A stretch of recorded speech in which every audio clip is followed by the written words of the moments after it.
Hello aspirant, स्वागत है आप सब लोगों का यूपीएससी विद पायल गुप्ता में।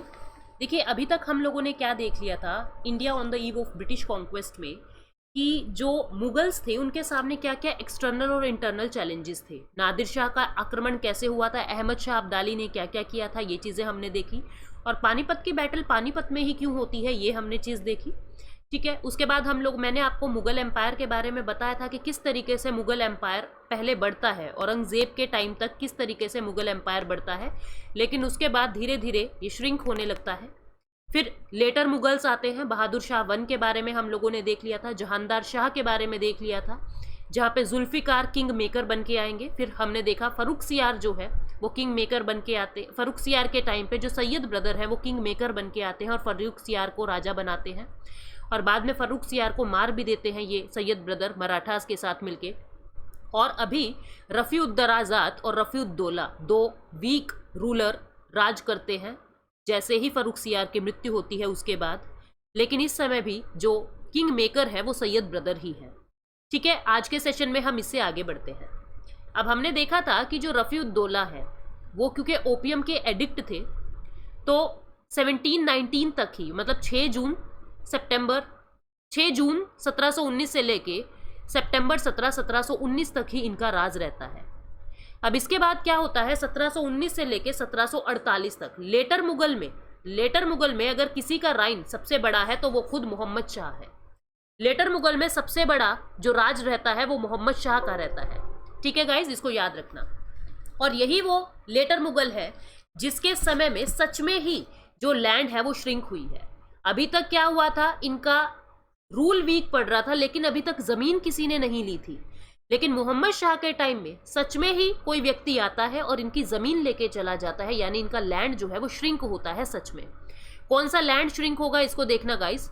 ये जो आप देख रहे हो ना, जो ये पर्शिया वाला जो काबुल वाला एरिया है, ठीक है, ये जो काबुल वाला एरिया है ये अभी मुगलों के अंडर ही है। वीक हो गया है लेकिन मुगलों के अंडर ही है। मोहम्मद शाह के टाइम पे नादिर शाह आएंगे और इस पूरे एरिया के ऊपर खुद कब्जा कर लेंगे। ठीक है, तो जो मोहम्मद शाह है ये वो पहले लेटर मुगल है जिनके टाइम पे सच में ऐसा कुछ होगा कि लैंड श्रिंक होगी। अब रफ़ी-उद-दौला की ओपियम की वजह से डेथ हो जाती है। उसके बाद रोशन अख्तर, मोहम्मद शाह जो है इनका रियल नेम क्या है, रोशन अख्तर। सैयद ब्रदर्स ने मोहम्मद शाह को यानी रोशन अख्तर को नया राजा बना दिया। अब मोहम्मद शाह को पता है कि सैयद ब्रदर की इंटेंशंस अच्छी नहीं है। मोहम्मद शाह ने क्या किया, मोहम्मद शाह हिस्ट्री के अंदर रंगीला के नाम से जाने जा रहे हैं क्योंकि ये बहुत ही लग्जूरियस लाइफ जी रहे हैं। इनको कोई खोज खबर कुछ नहीं है, कुछ होश नहीं है, मतलब खूब मजे कर रहे हैं, रंगीली सी जिंदगी बिता रहे हैं, लग्जूरियस लाइफ थी। अब इन्होंने क्या किया, मोहम्मद ने, क्योंकि मोहम्मद शाह इनको इंटेंशन समझ आ चुकी थी सैयद ब्रदर्स की कि मुगलों के लिए इनकी भावना अच्छी नहीं है, तो निजामुल मुल्क के साथ मिलके मोहम्मद शाह ने निजामुल मुल्क के साथ मिलके सैयद ब्रदर्स को मरवा दिया। यानी अब किंग मेकर का काम कौन कर रहा है, निजामुल मुल्क कर रहा है। कुछ इस तरीके से आप समझ सकते हैं। हालांकि मोहम्मद शाह को कुर्सी पे सैयद ब्रदर्स ने ही बिठाया था लेकिन निजामुल मुल्क की मदद से सैयद ब्रदर को मरवा दिया और निजामुल मुल्क को वजीर बना दिया, यानी कि प्राइम मिनिस्टर बना दिया। बाद में मोहम्मद शाह बाकी पार्टियों के द्वारा भड़काए जाने पे निजामुल मुल्क के ही खिलाफ हो जाते हैं और इनके ऊपर शक करने लगते हैं। निजामुल मुल्क कुछ अच्छी पॉलिसीज वाले थे, इन्होंने मोहम्मद शाह से कुछ लड़ाई नहीं की, इनका राज नहीं लिया, लेकिन ये 1724 में अपना एक इंडिपेंडेंट हैदराबाद शहर जो है वो बसा लेते हैं, एक इंडिपेंडेंट हैदराबाद स्टेट बसा लेते हैं। ठीक है, 1724 में, यानी अब आप देख रहे हो ऑटोनोमस किंगडम बनने लग जाएंगे। मोहम्मद शाह से अलग हुए ये और इन्होंने अपना हैदराबाद अलग से बसा लिया। दूसरी तरफ क्या हो रहा था, 1720 में सैयद ब्रदर्स तो मारे गए, निजामुल मुल्क और मोहम्मद शाह ने मिलकर मार दिया उन्हें। और दूसरी तरफ मराठा टाइम पे क्या हो रहा है, मराठाज में भी बालाजी विश्वनाथ की अब डेथ हो चुकी है और इनकी जगह नए पेशवा बाजीराव आ चुके हैं। ठीक है, जो बाजीराव है अब इनकी एस्पिरेशंस बढ़ रही है, ये चाहते हैं कि हम लोग दिल्ली की तरफ अटैक करें, यानी अब हम मुगल दरबार में जाए, यानी हम नॉर्थ की तरफ जाएं। अब जो ये बाजीराव वन है ये मराठा पेशवा है, ठीक है, 1720 में बने हैं और 1737 के समय ये क्या करते हैं, दिल्ली के ऊपर इन्वेजन कर देते हैं। 500 घोड़ों के साथ एक छोटी सी आर्मी दिल्ली में लेके जाते हैं और वहां पे अटैक कर देते हैं। दूसरी तरफ क्या हो रहा है, 1737 में भी बाजीराव वन ने अटैक किया ही है, साथ में 1739 में नादिर शाह जो पर्शिया से आ रहे हैं वो आते हैं, बैटल ऑफ करनाल करते हैं। बैटल ऑफ करनाल के अंदर मोहम्मद शाह को हरा देते हैं और जो पर्शिया वाला एम्पायर है इसको अपने क्षेत्र में ले लेते हैं, यानी इसको अनिक्सेशन कर लेते हैं। इसीलिए मैंने आपको ये कहा कि ये वो पहले लेटर मुगल थे जब मोहम्मद शाह के टाइम पे जो लैंड है वो सच में ही श्रिंक हो रही है। ठीक है, अभी तक लैंड श्रिंक नहीं हुई थी, लेकिन मोहम्मद शाह के टाइम से लैंड श्रिंक होनी शुरू कर दी। नादिर शाह ने अटैक किया, पर्शिया का एम्पायर खुद के हाथ में ले लिया, काबुल वाला एम्पायर खुद के हाथ में ले लिया और मोहम्मद शाह को इम्प्रिजन कर लिया, मोहम्मद शाह को कैद कर लिया, इनको जेल में बंद कर दिया। अब आप देखना आगे क्या होगा। 1747 में नादिर शाह की मृत्यु हो जाती है। 1748 से लेकर 1767 तक अहमद शाह लगभग 7 बार अटैक करते हैं। पहला इन्वेजन वो 1748 में करते हैं, उस समय अहमद शाह कुर्सी पे है। 1748 में जब पहली बार अटैक कर रहे हैं उस समय चेयर पे कौन है, अहमद शाह है। ठीक है, ये अहमद शाह कौन है, ये मुगल रूलर है, इसको याद रखना, ये मुगल रूलर है। और एक कौन है, अब्दाली, ये अहमद शाह अब्दाली अलग है। ये अहमद शाह अब्दाली कौन है, जो नादिर शाह का सक्सेसर बन के आ रहा है, ये पर्शिया से आ रहा है। अहमद शाह अब्दाली को आप दुर्रे दुर्रानी के नाम से जानना, मैं बार बार आपको अब्दाली कहूंगी, अहमद शाह अब्दाली जो अटैक करेगा, और ये अहमद शाह मुगल रूलर, ये दोनों अलग पर्सनैलिटी है, नाम दोनों के सेम है, तो कंफ्यूज मत होना। ठीक है गाइस, क्या हो रहा है, जो अहमद शाह अब्दाली है वो जब पहली बार इन्वेजन करते हैं 1748 में, तो किससे लड़ रहे हैं, ये मुगल रूलर अहमद शाह से लड़ रहे हैं। कौन लड़ रहे हैं, अब्दाली लड़ रहे हैं, और अहमद शाह इनको हरा देते हैं, अब्दाली को हरा देते हैं। दूसरा इन्वेजन 1749 में करते हैं, तो अब्दाली जीत जाता है, पंजाब के ऊपर कब्जा कर लेता है, पंजाब रीजन के ऊपर कब्जा कर लेता है, लेकिन पंजाब को हथियाता नहीं है। वो मुगलों को क्या कह के जाता है कि ऐसा करो, पंजाब पे अभी तुम ही रहो, लेकिन इसको मैंने जीत लिया, तुम इसके बदले मुझे कुछ पैसे भेजते रहना, यानी पंजाब की रॉयल्टी मुझे भेजते रहना। मैंने पंजाब जीत लिया लेकिन इसको तुम्हें देके जा रहा हूं और बदले में मुझे इसका पैसा भेजते रहना। अहमद शाह मुगल रूलर ने क्या कहा कि ठीक है। कुछ समय के बाद अब्दाली के पास ये रॉयल्टी जानी बंद हो गई, तो तीसरा अटैक करने अब्दाली वापिस आता है 1752 में। अहमद शाह जो मुगल रूलर था, अब्दाली ने उसको कैप्चर कर लिया और पूरे पंजाब को अपने कब्जे में ले लिया। ये अब्दाली की स्टोरी बता रही हूं मैं आपको, जो बुक में नहीं मिलेगी।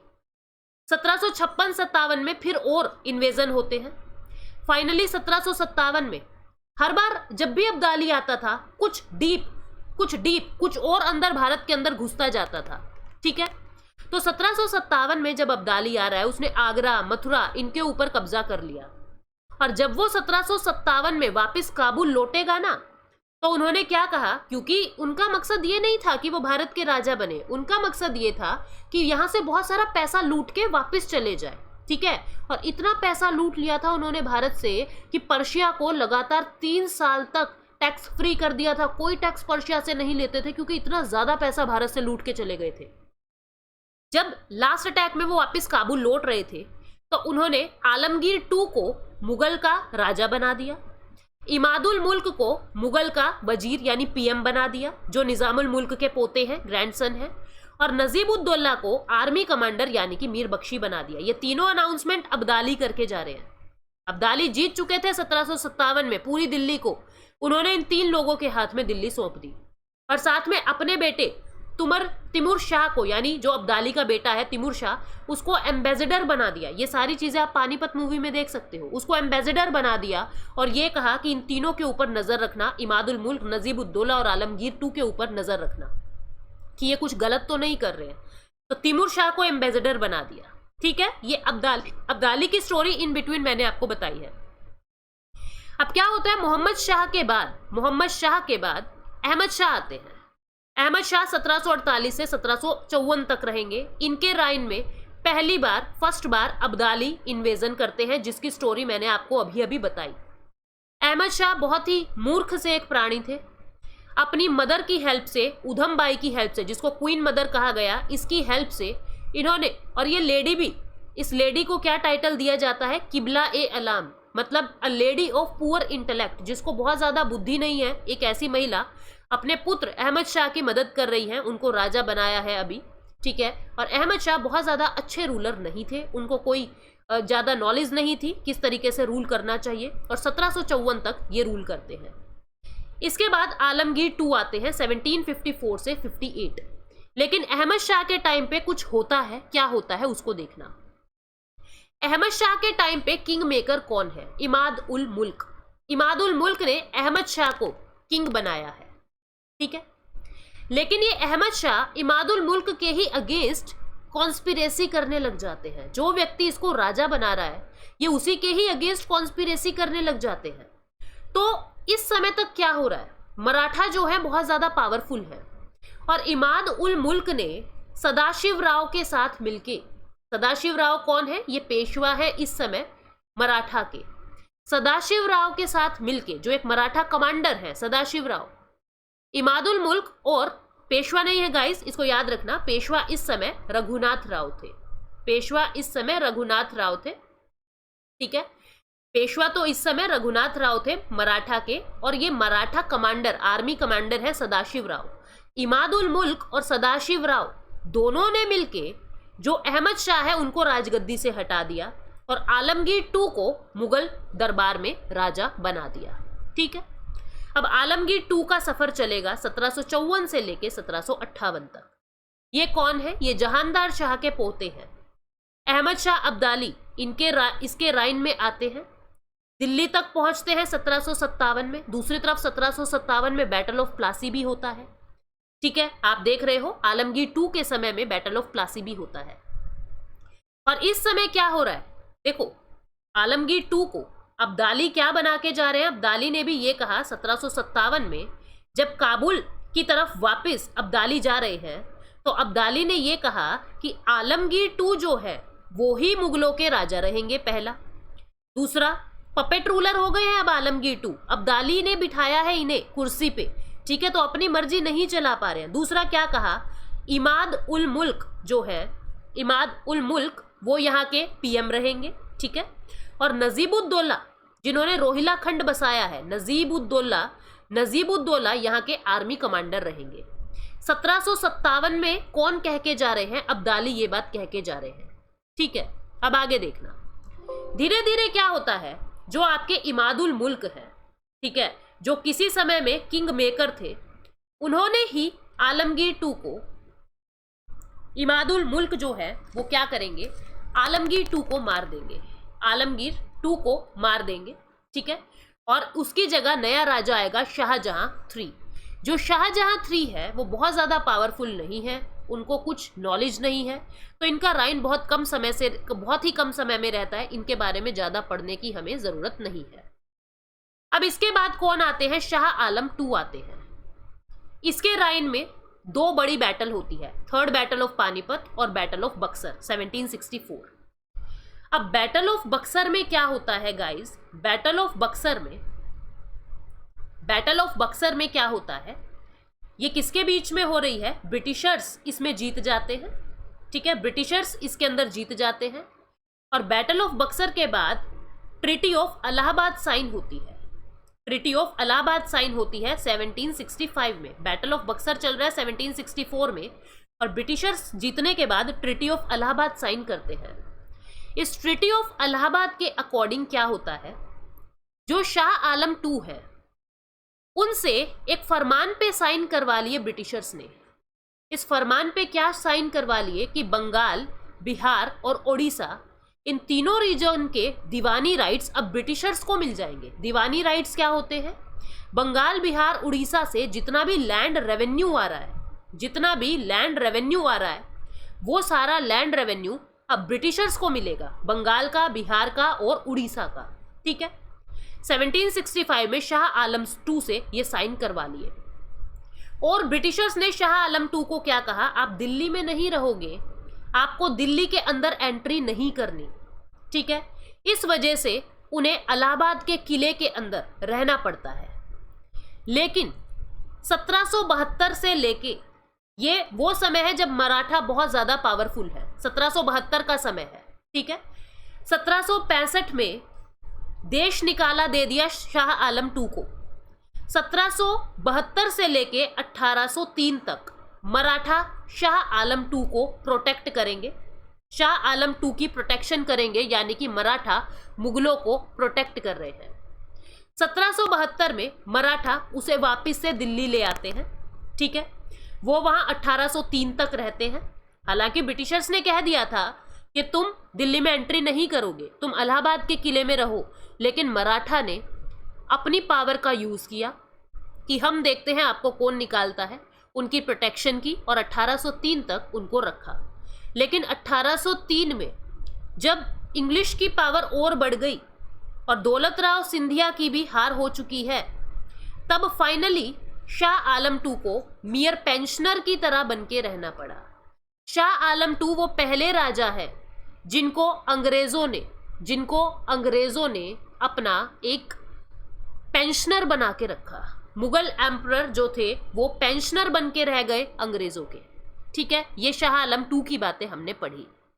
इसके बाद अकबर टू आएंगे 1806 से 1837 तक, जिन्होंने राम मोहन रॉय को राजा का टाइटल दिया और उनका नाम पड़ा राजा राम मोहन रॉय। 1835 में the coin bearings the name of Mughal emperor were stopped. इनके रीजन में क्या होता है, इनके टाइम पे क्या होता है, जो मुगलों के नाम पे सिक्के चलते थे वो भी बंद कर दिए, ठीक है। यानी ब्रिटिशर्स पावरफुल हो रहे हैं। लास्ट में बहादुर शाह सेकंड आते हैं, जिनको बहादुर शाह जफर भी कहते हैं। ये लास्ट मुगल रूलर थे। इनको तो यकीन ही नहीं हो रहा था ये राजा है भी या नहीं है। जब 1857 का रिवोल्ट होता है और सारे सेपॉइस जो है, सारे सिपाही जब इनके पास जाते हैं कि आपको हमारे रिवोल्ट की अगुवाई करनी पड़ेगी और आप शहंशाह हो, इनको रियलाइजेशन होता है कि क्या मैं सच में शहंशाह हूं, ठीक है। मतलब ये हालात हो गए थे कि ये लोग होप ही खो चुके थे कि हम भी राजा बनेंगे, क्योंकि ये वो समय है जब ब्रिटिशर्स बहुत ज्यादा पावरफुल हो चुके हैं। ये लास्ट मुगल रूलर रहते हैं। 1857 की क्रांति को जब सप्रेस किया जा रहा था, जब अंग्रेज इस क्रांति को दबा रहे थे, तो बहादुर शाह जफर को जेल में बंद किया, रंगून में इनको भेज दिया और वहां पे इनकी मृत्यु हो जाती है 1862 में। और जो लंदन की रानी है, जो ब्रिटेन की रानी है, क्वीन विक्टोरिया, 1 नवंबर 1858 पे वो ये कह देती है कि पूरा भारत हमारे अंडर है और अब मैं भारत की भी रानी हूँ। तो इस तरीके से मुगलों का जो है वो डिक्लाइन हो जाता है। पूरा कैसे क्या सफर चला वो हमने देखा, ठीक है। क्या वजह थी कि मुगल डिक्लाइन हुए? देखो, 2 ब्रॉड लाइंस होती हैं, अलग अलग स्कॉलर का अलग अलग ओपिनियन है। कुछ तो ये मानते हैं कि इनके एम्पायर में ही प्रॉब्लम थी, इनके एम्पायर में ही प्रॉब्लम्स चल रही थी, और कुछ ये मानते हैं कि आसपास के रीजन की डेवलपमेंट की वजह से मुगल एम्पायर का डिक्लाइन हुआ। दोनों ही वजह हम पढ़ लेते हैं। सबसे पहला जो मुगल एम्पायर का डिक्लाइन है ना, वो औरंगजेब के टाइम से ही स्टार्ट हो चुका था, ठीक है। लेकिन ये मोमेंटम को हाइट कब मिली, ये मोमेंटम बहुत तेजी से कब हुआ, जब औरंगजेब की डेथ हो चुकी थी। औरंगजेब देखो बहुत ज्यादा पावरफुल थे, उन्होंने कैसे भी करके इसका डिक्लाइन रोक रखा था, बहुत पावरफुल लीडर थे ये। लेकिन औरंगजेब के समय से ही स्टार्ट हो चुकी थी प्रॉब्लम। कैसी कैसी प्रॉब्लम स्टार्ट हो चुकी थी समझना। औरंगजेब का फोकस जो है वो हमेशा साउथ के इस रीजन पे रहा, मैसूर वाले रीजन पे रहा, कि मुझे यहाँ पे इस पे कब्जा करना है। जो ये पूरा क्षेत्र उनके हाथ में था, यहाँ पे वो ध्यान ही नहीं दे रहे और वो सारा फोकस अपना साउथ के ऊपर कर रहे हैं, जिसकी वजह से पीछे जो नॉबल्स थे, जिसकी वजह से पीछे जो जमींदार लोग थे, उनकी धीरे धीरे पावर बढ़ने लगी, ठीक है। ध्यान नहीं दिया गया तो टैक्स का कलेक्शन नहीं हो पा रहा है, ट्रेड जो है वो अच्छे से नहीं हो पा रहा है, ठीक है। तो प्रॉब्लम्स जो है औरंगजेब के टाइम से ही शुरू हो चुकी थी। लेकिन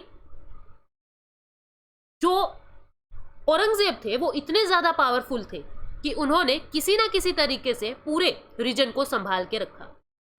उनके टाइम पे भी सिख, मराठा, राजपूत लोग थे, लेकिन उनके अंदर इतनी क्षमता नहीं थी कि वो औरंगजेब को उखाड़ के फेंक दे।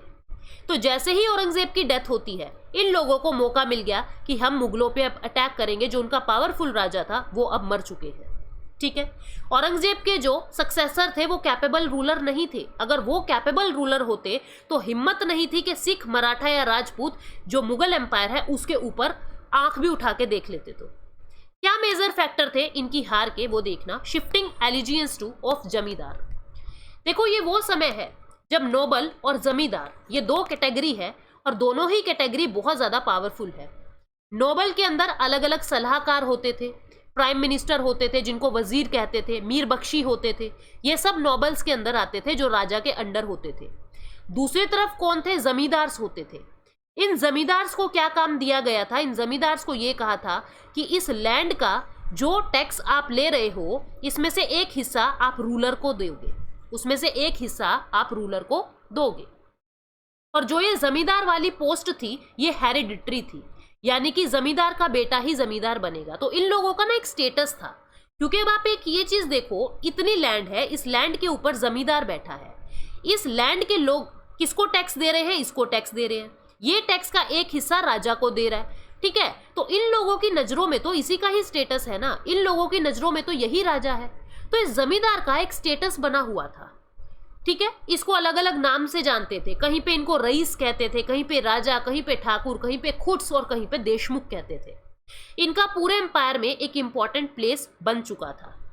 और जब ये देखा जा रहा था कि औरंगजेब जब किसकी तरफ मतलब अपना ध्यान लगाए हुए है, जब इन्होंने ये देखा कि जो औरंगजेब है वो तो साउथ की तरफ सारा ध्यान दिए हुए है, तो जो ये छोटे छोटे जमींदार लोग थे ना, इनकी पावर बढ़ने लगी, क्योंकि अब राजा का सारा ध्यान साउथ की तरफ है, राजा उस तरफ ध्यान ही नहीं दे रहा। तो धीरे धीरे ये जमींदार लोग, ये नोबल लोग पावरफुल होने लगे। पहली तो ये वजह कि जो शिफ्टिंग एलिजियंस ऑफ जमींदार्स का, जमींदार के हाथ में अब पावर बढ़ने लगी है, ठीक है। ये जमींदार और नोबल्स लोगों ने अपना एक नेक्सस बना लिया कि हम दोनों मिलेंगे। जमींदार और नोबल आपस में मदद करने लगे एक दूसरे की कि हमको किसी ना किसी तरीके से जो सेंट्रल पावर है, सेंट्रल राजा है, इसको उखाड़ के फेंकना है। और राजा का तो सारा ध्यान साउथ की तरफ था, उसने ध्यान ही नहीं दिया कि पीछे क्या हो रहा है। दूसरी प्रॉब्लम जागीरदारी क्राइसिस की थी। जागीरदारी क्राइसिस के अंदर क्या था? जो नोबिलिटी लोग थे, ठीक है, उनको बड़े बड़े जागीर दिए हुए थे, जैसे कि मनसबदार, आप लोग पढ़ेंगे मनसबदार या सूबेदार, आप ये देखोगे। ये क्या होते थे? मनसबदार कौन थे? इनको ऐसे कहते थे कि आपको 5,000 परांगना की मनसबदारी दी जा रही है, 7,000 परांगना की मनसबदारी दी जा रही है। क्या मतलब होता था? इनको एक लैंड का टुकड़ा दे दिया जाता था इन मनसबदारों को, और ये कहा जाता था कि इस लैंड से जितना भी टैक्स आएगा, इस लैंड से आप जितना भी रेवेन्यू कमाओगे, उस रेवेन्यू से ये 5,000 लोगों की या 7,000 लोगों की आर्मी आपको मेंटेन करनी है। धीरे धीरे जब राजा का ध्यान साउथ की तरफ होता जा रहा है, तो ये मनसबदार जो है ये पावरफुल होते जाएंगे, ठीक है। इसके अंदर बहुत सारे राजपूत रूलर भी होते थे, इसमें बहुत सारे सूबेदार भी होते थे और मनसबदार भी होते थे। और धीरे धीरे जब राजा का सारा ध्यान दूसरी तरफ है, या मैं कहूँ जब राजा जो है वो वीक होने जा रहा है, तो इन नोबिलिटी की पावर बढ़ती जा रही है। अब ये कह रहेंगे जो राजा वीक हो गया सेंटर के अंदर, लेटर मुगल जब वीक हो गए, तो इन्होंने कहा हम आपको टैक्स क्यों दे। धीरे धीरे इन नोबिलिटीज की पावर इतनी ज्यादा बढ़ गई थी कि राजा को ही भूल गए, और इन्होंने अपने आप को इतना ज्यादा कंसोलिडेट करना शुरू कर दिया था कि राजा के ऊपर आने की इन्होंने कोशिश की। अब जो ये नोबल लोग होते थे, नोबल लोग कोई किसी कास्ट का है, कोई किसी ट्राइब का है, दूसरी तरफ दूसरे नोबल लोग भी थे जो दूसरी ट्राइब के हैं। इनकी आपस में ही राइवलरी बढ़ने लगी, इनकी आपस में ही लड़ाई होने लगी, और ये एक दूसरे के साथ तो कॉन्स्पिरेसी कर ही रहे थे, साथ में किसी ने किसी जमींदार की हेल्प ले ली, ठीक है। और क्या किया? राजा के साथ साथ आपस में भी लड़ने लगे, और धीरे धीरे ये नोबल लोग जो है ये पावरफुल होने लगे। क्योंकि अब क्या हो रहा था, जो लेटर मुगल है वो तो स्ट्रॉन्ग लीडरशिप तो रही नहीं। अकबर, औरंगजेब, जहांगीर, ये तो स्ट्रॉन्ग लीडर थे, तो इनकी लड़ाई को कंट्रोल करना ये जानते थे। लेकिन जो ये लेटर मुगल थे ये इनकी लड़ाई को कंट्रोल नहीं कर सके, और इसी को ही जागीरदारी क्राइसिस के नाम से जाना जाने लगा। तीसरी जो प्रॉब्लम थी, राइज ऑफ रीजनल एस्पिरेशंस। अब यहाँ पे क्या हो रहा था, औरंगजेब के टाइम पे भी जो ये जाट, सिख और मराठा लोग थे ये थे, औरंगजेब के टाइम पे भी थे, लेकिन मुगलों को हटा के ये अपने किंगडम को नहीं बना सके, क्योंकि औरंगजेब बहुत ज्यादा पावरफुल थे। जैसे ही औरंगजेब की डेथ हो जाती है तो इन जाट्स की पावर, सिख की पावर, मराठा की पावर बहुत ज्यादा पीक पे आ जाती है, ठीक है। अब क्या हो रहा था, अब औरंगजेब से बहुत ज्यादा चिढ़े हुए थे जो ये राजपूत लोग थे, या जो ये सिख लोग थे, जो मराठा लोग थे, ये औरंगजेब को पसंद नहीं करते थे। क्यों? क्योंकि औरंगजेब एक कट्टर मुस्लिम था, और इसने इन लोगों के ऊपर जजिया कर लगाया हुआ था। मतलब ये लोग अगर मंदिर में जाएंगे या जितने भी नॉन मुस्लिम लोग थे वो अपने पिलग्रिमेज की स्थान पे जाएंगे तो इनको टैक्स देना पड़ता था। तो राजपूत लोग इनके बिल्कुल अगेंस्ट थे और कुछ नोबल्स राजपूत ही थे, कुछ नोबल्स राजपूत ही थे। तो एक तो नोबल्स की पावर वैसे बढ़ रही है, ऊपर से राजपूत सिख मराठा लोग औरंगजेब को पसंद नहीं कर रहे क्योंकि वो सिर्फ मुस्लिम्स को आगे बढ़ा रहा है, कट्टर मुस्लिम था।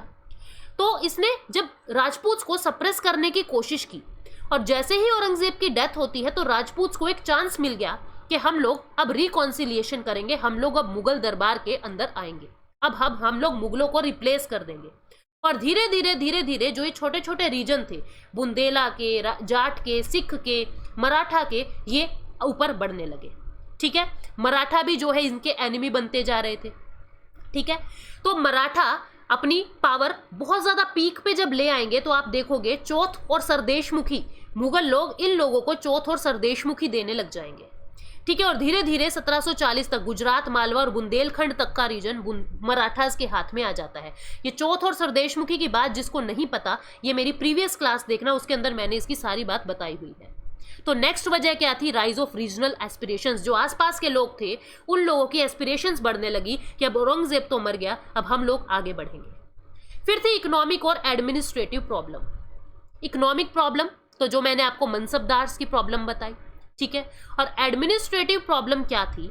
अब देखो क्या हो रहे थे, क्या हो रहा था, दो तरीके की लैंड थी, एक को कहते थे जागीर्स और दूसरे को कहते थे खलीसा। दो तरीके की लैंड थी। जागीर कैसी लैंड थी? जिसके ऊपर एक जमींदार होगा, या मैं कहूं जिसके ऊपर एक जागीरदार होगा। ये जागीरदार यहां से टैक्स को कलेक्ट करेगा, उसमें से एक हिस्सा अपने पास रखेगा और बाकी राजा को दे देगा। खलीसा कैसी लैंड होती थी? खलीसा वो लैंड होती थी जिसपे 100% राजा का ही राज होता था, यानी यहां से जितना टैक्स मिलेगा वो सारा पैसा राजा को जाएगा।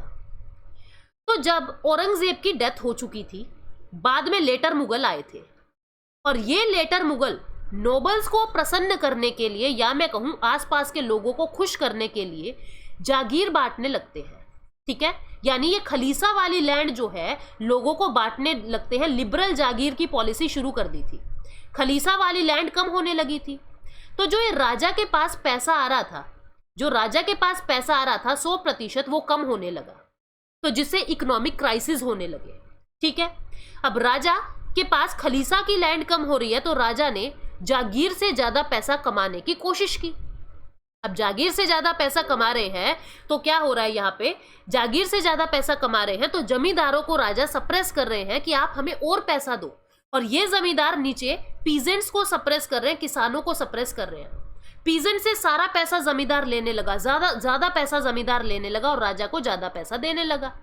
अब पीजेंट्स परेशान है तो पीजेंट्स ने उगाना ही शुरू कर दिया, पीजेंट्स ने काम ही खत्म कर दिया कि हमारे हाथ में तो कुछ बचता नहीं है, अब उगाएंगे नहीं तो इकोनॉमिक क्राइसिस तो आनी ही है, फाइनेंशियल क्राइसिस होंगे तो साथ में एडमिनिस्ट्रेटिव प्रॉब्लम तो आएंगी ही आएंगी। खलीसा लैंड जो है वो रिड्यूस हो गई थी। इस वजह से क्या हुआ, इकोनॉमिक बर्डन और साथ में ड्रेन ऑफ वेल्थ हुआ जा रहा था। इतना सारा जो औरंगजेब है, और औरंगजेब के बाद भी इतनी सारी बैटल्स हो रही है, लगातार नादिर का इन्वेजन हो रहा है, अब्दाली का इन्वेजन हो रहा है, ड्रेन ऑफ वेल्थ होता जा रहा था। तो इकोनॉमिक और एडमिनिस्ट्रेटिव प्रॉब्लम्स की वजह से जो मुगल्स हैं वो भी डिक्लाइन होने लगे थे। ठीक है गाइस, अब ये आपके एक बॉक्स के अंदर मुगलों के डाउनफॉल के कुछ कॉजेज दे रखे हैं जो आपके मेंस के लिए बहुत ज्यादा इंपॉर्टेंट है। सबसे पहला ये जो है, जो मुगल गवर्नमेंट है वो पर्सनली डिस्पोटिज्म में थी, यानी कि एक ही व्यक्ति वहां पे सारा रूल चलाता था। डिस्पोटिज्म मतलब ही एक ही व्यक्ति, मतलब जो रूलर होगा उसी के ही कहने से सारा काम होगा। तो सारा पूरा मुगल एम्पायर कैसे चलेगा वो सारी बात रूलर के ऊपर ही डिपेंड होने लगी थी। और लेटर मुगल थे वो बहुत ज्यादा वीक थे, बहुत अच्छे डिसीजन नहीं ले पाते थे, जिसकी वजह से एक ही व्यक्ति है जो राज कर रहा है, उसी के ही कहने से सारा काम होगा, और वही व्यक्ति अब इंटेलिजेंट नहीं रहा तो एडमिनिस्ट्रेशन तो खत्म होना ही है। दूसरा, लड़ाई की वजह क्या होती थी, लॉ ऑफ सक्सेशन। इस गद्दी खाली होने के बाद कौन इसकी गद्दी पे आएगा, कोई पॉलिसी नहीं बनी हुई थी, किसी ने किसी को मारा और वो उस पर बैठ गया। तो यानी लड़ाइयां बहुत ज्यादा होने की वजह से ड्रेन ऑफ वेल्थ बहुत ज्यादा हो रहा था, जिसकी वजह से मुगलों का डाउनफॉल हुआ। तीसरी प्रॉब्लम क्या थी, तीसरी प्रॉब्लम जो थी, नोबिलिटी जो है वो राइज हो रही थी। ठीक है, और आपस में लड़ रहे हैं, सब नोबेल अलग अलग जाति के, अलग अलग ट्राइब के थे, तो आपस में उनकी लड़ाइयां बढ़ रही है। जहां पे लड़ाई होगी, सेंट्रल पावर वीक है, तो ऑब्वियस सी बात है उनका राज तो गिरेगा ही गिरेगा। ठीक है, आर्मी बहुत ज्यादा वीक होने लगी थी क्योंकि जागीरदार जो थे, मनसबदार थे, वो वीक होने लगे थे और उनका ध्यान सारा राजगद्दी पे आ गया था, तो आर्मी को कोई संभाल नहीं पा रहा था। आर्मी जो है वो कमजोर होने लगी थी। ठीक है, अब आगे देखो क्या हो रहा था। जो सेंट्रल अथॉरिटी है वो वीक रूलर चला रहे थे, जिसकी वजह से, और क्षेत्र इतना बड़ा था, वीक रूलर को इतना बड़ा एम्पायर हाथ में दे दिया। ट्रांसपोर्टेशन और कम्युनिकेशन वो तरीके से कर ही नहीं पा रहे थे क्योंकि कोई टेक्नोलॉजिकल एडवांसमेंट ही नहीं है। हर इंसान के दिमाग में सिर्फ यही बात थी कि किस तरीके से इस गद्दी को छीनना है। कोई टेक्नोलॉजी नहीं है, कोई एडवांसमेंट नहीं है। तो एक पॉइंट से, मतलब आप ये देखो, बिल्कुल नॉर्थ से लेके साउथ तक कोई कम्युनिकेशन ही नहीं हो पा रहा है। यहाँ का जो सूबेदार है वो यहाँ के राजा से बात ही नहीं कर पा रहा है, जिसकी वजह से मिस कम्युनिकेशन की वजह से भी मुगलों का राइन जो है वो नीचे गिर जाता है। ठीक है, औरंगजेब की जो पॉलिसी थी, रिलीजियस पॉलिसी, वो बहुत ही ज्यादा कट्टर थी, जिसकी वजह से राजपूत, सिख, जाट, मराठा ये सब ही मुगलों के अगेंस्ट हो गए थे। औरंगजेब की जो दक्कन की पॉलिसी थी कि मुझे मैसूर वाले रीजन को हथियाना है, ये कंप्लीट फेलियर प्रूव हुआ, जिसको डेक्कन अल्सर के नाम से भी जानते हैं। इन्होंने सारा ध्यान यहाँ पे दे दिया, जिसकी वजह से जो इनके हाथ में था वो एम्पायर भी इनके हाथ से चला गया। और दूसरी तरफ से नॉर्थ वेस्ट फ्रंटियर प्रोविंस था, वो बहुत ज्यादा वीक हो रहा था। ईरानियन इन्वेजन, दुर्रानी इन्वेजन्स, ये बार बार मुगलों को वीक करे जा रहे थे। तो इस तरीके से ये सभी वजह थी जिसने मुगलों को वीक बना दिया। इतनी सी बात हम लोगों ने आज की क्लास में समझ ली है। ठीक है, आगे का सेशन हम आगे समझेंगे। जो एस्पिरेंट नए जुड़ रहे हैं, प्लीज यूपीएससी विद पायल गुप्ता, ये मेरा टेलीग्राम चैनल है, आप लोग इससे जरूर लिंक हुए ताकि मेरी बाकी क्लासेस की अपडेट्स भी आपको मिलती रहे। Thank you so much, take care, bye bye.